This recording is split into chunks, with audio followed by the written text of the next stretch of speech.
Hello. Salut à tous et bienvenue dans ce nouvel épisode de Netflix Experience.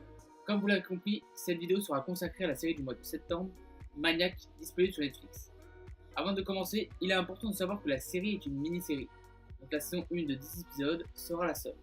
Un concept encore rarement exploité sur le petit écran, mais plutôt efficace pour développer une histoire plus en profondeur qu'un film, sans pour autant s'étendre sur plusieurs saisons sans aucun fond, comme certaines séries.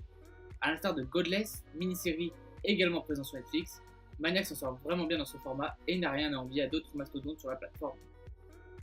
Sur ce, on commence sans plus tarder avec l'intrigue.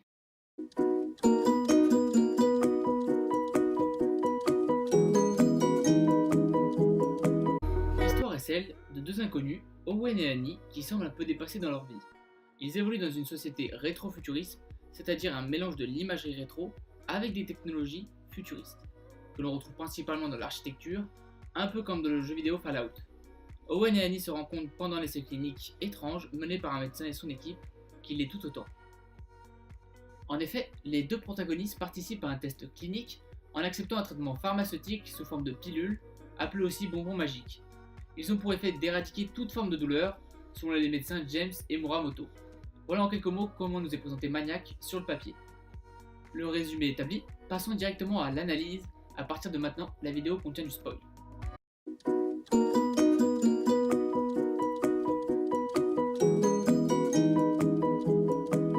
Tout d'abord, le laboratoire Neberdine Biotech peut être perçu comme une prison pour nos personnages, qui est à la fois physique. En effet, dès que le test commence, les candidats sont placés dans des petites alvéoles, sorte de petites boîtes plus petites qu'une cellule. Ils portent également tous un uniforme et un numéro pour être différenciés facilement de tous. Ils ont pour obligation de respecter un couvre-feu strict. Mais aussi psychologique, car l'essence même du traitement repose sur des pilules. Le comprimé A, permettant de faire ressurgir des traumatismes du passé, le B pour se défendre face à ses attaques, et le C pour une confrontation et une acceptation de la douleur. On peut également voir Maniac comme une série d'anticipation avec une société toujours plus tournée vers la robotique et l'image de soi. On s'aperçoit que l'institut dans lequel évoluent nos protagonistes est japonaise.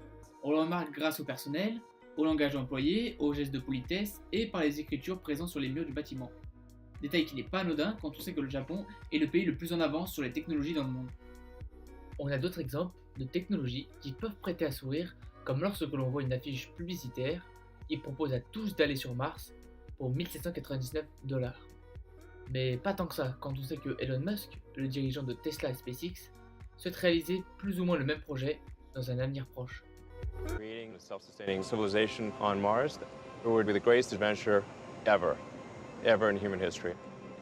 It would be so exciting to wake up in the morning and think that that's what's happening. La question entre l'homme et la machine se pose également dans la série. En effet, les deux semblent si proches l'un de l'autre, avec le GRTA, sorte d'immense ordinateur créé sur la base d'un être humain, et pouvant même ressentir des émotions, comme lorsqu'il pleure la mort d'un personnage, est à l'opposé de l'homme, qui lui souhaite mettre au point un traitement supprimant tout type de douleur, émotion aussi fondamentale que de manger ou dormir pour lui. Le dernier point important que j'aborderai dans cette rubrique, car il y en a trop pour un épisode, est celui des rêves.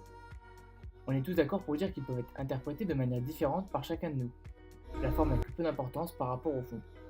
Annie et Owen parviennent à prendre conscience qu'ils sont dans un rêve. Leur possibilité d'interagir sur lui est quasi illimitée, et cela permet notamment de soigner Annie de sa dépression.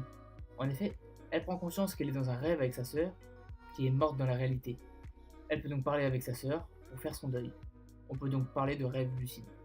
Au fur et à mesure du traitement, Owen et Annie semblent plus ou moins connectés l'un à l'autre.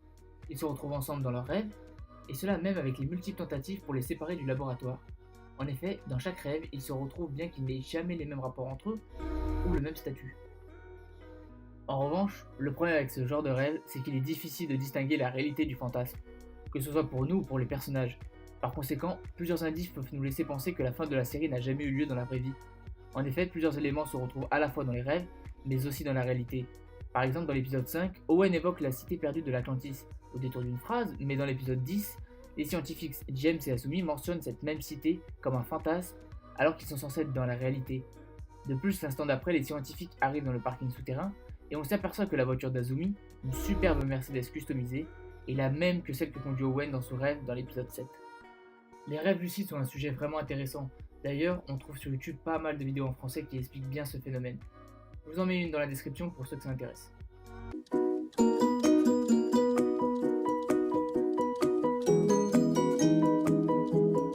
Emma Stone est l'interprète de Annie, personnage qui semble complètement paumé dans son existence depuis qu'elle se sent responsable de la mort de sa petite sœur dans un accident de la route. Junkie pour oublier ce tragique événement, elle prend connaissance par le biais d'un ami d'un laboratoire qui utilise les mêmes pilules qu'elle consomme, le labo Neberdine Biotech. Jonah Hill est l'acteur incarnant Owen. Personnage tout aussi important et perdu que celui de Annie, il est plus ou moins rejeté par sa famille qui se questionne sur son état de santé mentale, car il ne semble pas savoir ce qui est réel et ce qui ne l'est pas, même s'il prétend le contraire. Récemment licencié, il entend des voix dans sa tête lui disant qu'il est l'élu, et qu'il doit trouver une femme comme partenaire pour mener une importante mission. A l'opposé d'Annie, ce n'est pas lui qui prend contact avec le laboratoire, mais bien ce dernier, avec un courrier suivi d'un appel instantané. Voilà pour nos personnages principaux, mais on peut ajouter également Justine Theroux, qui joue le rôle du Dr James, et Julia Garner, qui est la sœur de Annie dans la série. Bien qu'elle soit un personnage secondaire, elle occupe une place majeure au sein de l'intrigue. En effet, elle est l'élément le plus important au développement du personnage d'Annie.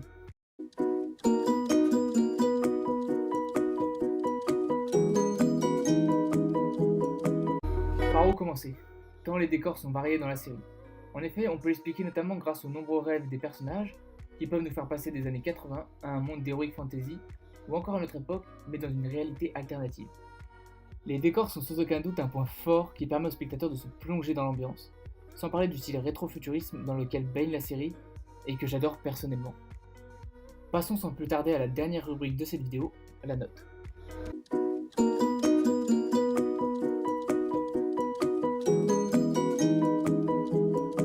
Pour moi, Maniac est incontestablement l'une des meilleures séries, toutes catégories confondues de cette année 2018. Entre rêve et réalité, le public se demande ce qui est vrai et ce qui ne l'est pas, notamment grâce à certaines scènes ambiguës et à de très bons acteurs.